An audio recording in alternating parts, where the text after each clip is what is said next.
Hi, everyone. We have completed 2 episodes in this series of the history of rock music with Amy and Carl, and now I'm sitting down to do my first listens for the 3rd episode. And the first listen for the 3rd episode is Twist and Shout by the Beatles. Now, I have listened to 2 other Beatles songs, as many of you know, and one of them, the first one was She's Leaving Home. The second one came a while later, and it was Strawberry Fields Forever. Now, this third one, Twist and Shout, I have been told is much earlier in their career, so it might sound a whole lot different than what I envision as being the Beatles' sound and style, which is fine with me. I'm getting to know more and more about how this music has developed and progressed along the way. And another interesting little fact that Carl told me is that this is the first song he recalls ever hearing as a child. So it goes back a long ways in his life, too. Anyway, I am going to listen to it now and see what I hear.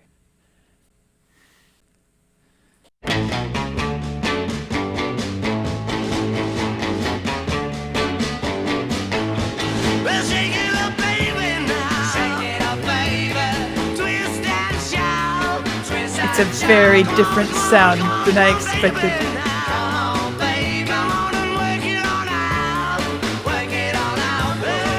Kind of sounds like a bunch of kids banging around on kitchen utensils, pots and pans.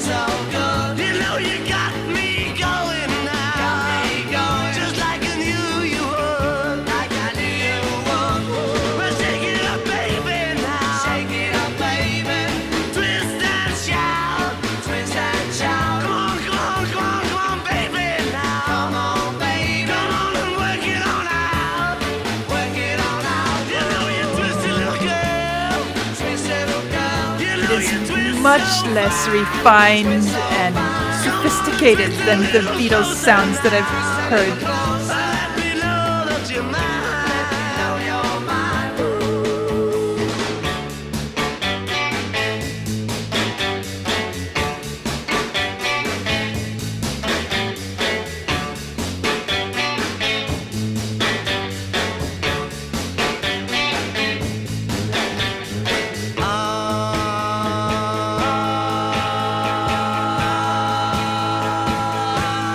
Still like their vocal harmonies, though. Okay.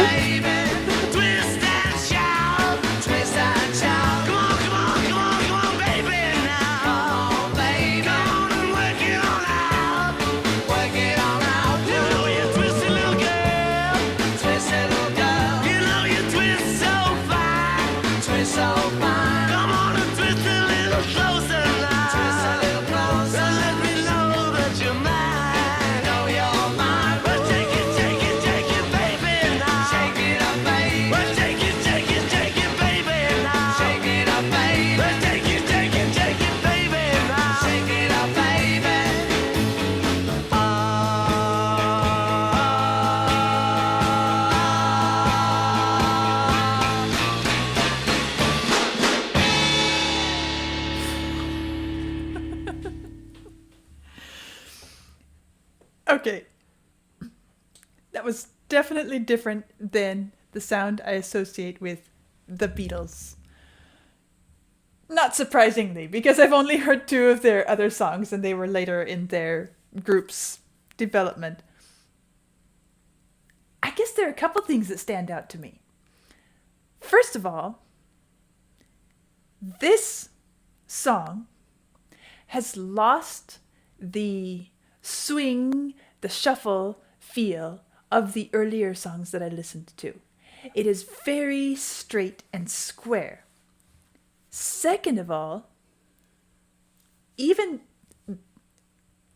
in terms of the Beatles themselves, and I really don't have enough of a context and experience to say definitively, but I feel like there are a few hints of things about the Beatles that I can catch even here, even though they sound so raw, so elementary. This piece was really quite repetitive and, again, still dance style rather than the sophistication of Strawberry Fields or the picture painting of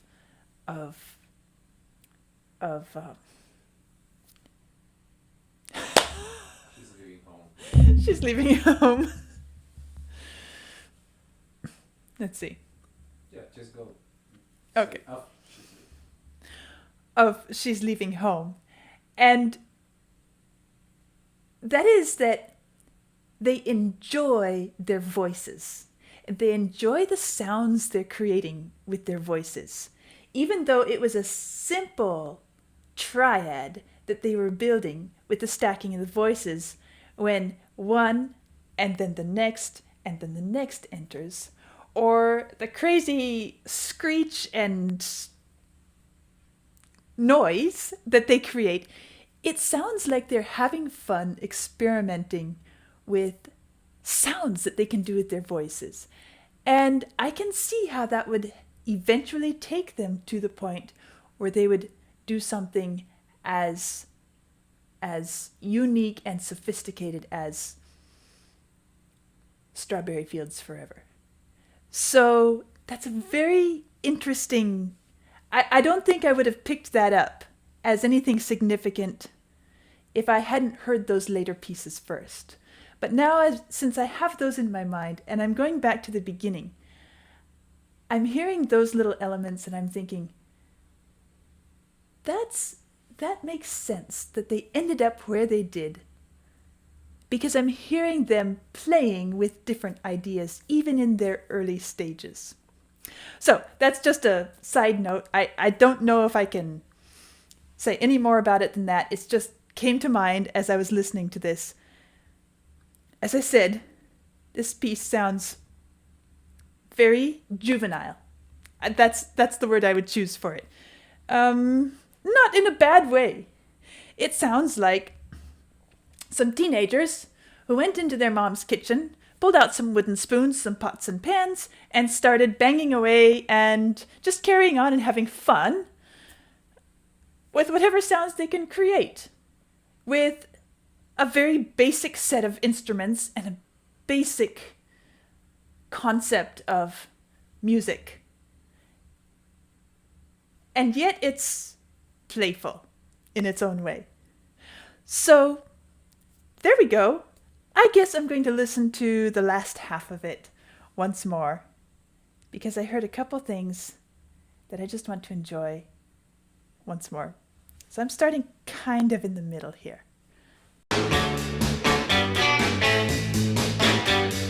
Even that guitar has a very brassy feel to it.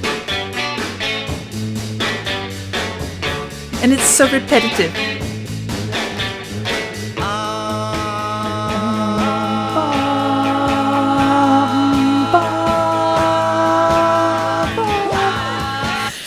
Yeah, that's a very simple chord they're building on. And it's like they're just having fun listening to their voices stack on top of each other.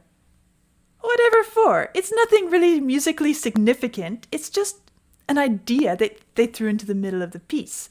Now, if you want to understand chords and how these different sounds layer and be able to pick out and identify and even create some yourself, feel free to check out my Ko-fi and Patreon memberships, because I am presenting a music theory course starting at the very, very beginning. So even if you know nothing about music, you can begin at the beginning and we'll build our way through to the point where you can identify and understand and be able to pick out or create sounds based off of course, first very simple chords like what the Beatles are doing here right now, and later, as we progress, more complex ideas too.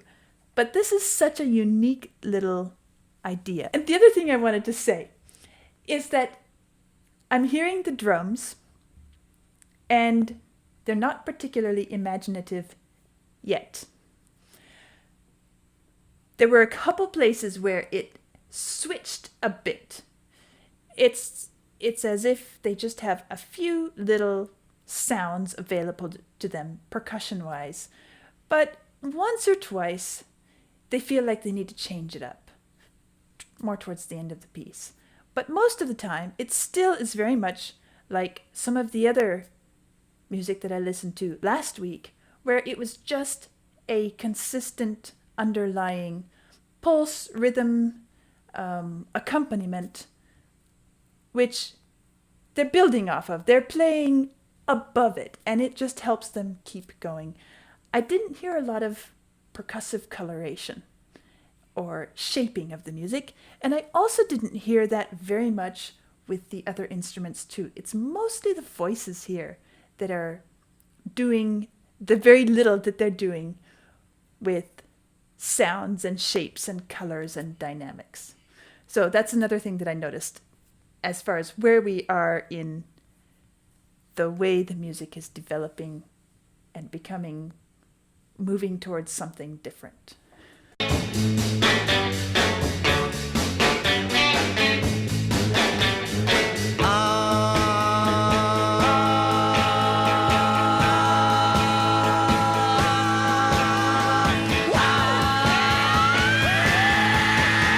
It's like, whoever thought of that?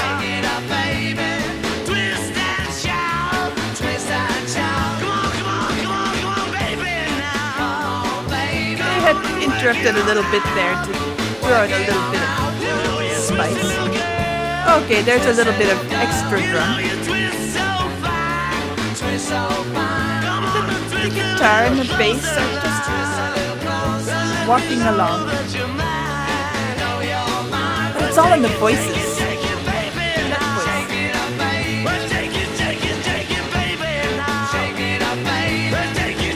So you hear the drums emphasizing that right there. Here it is again.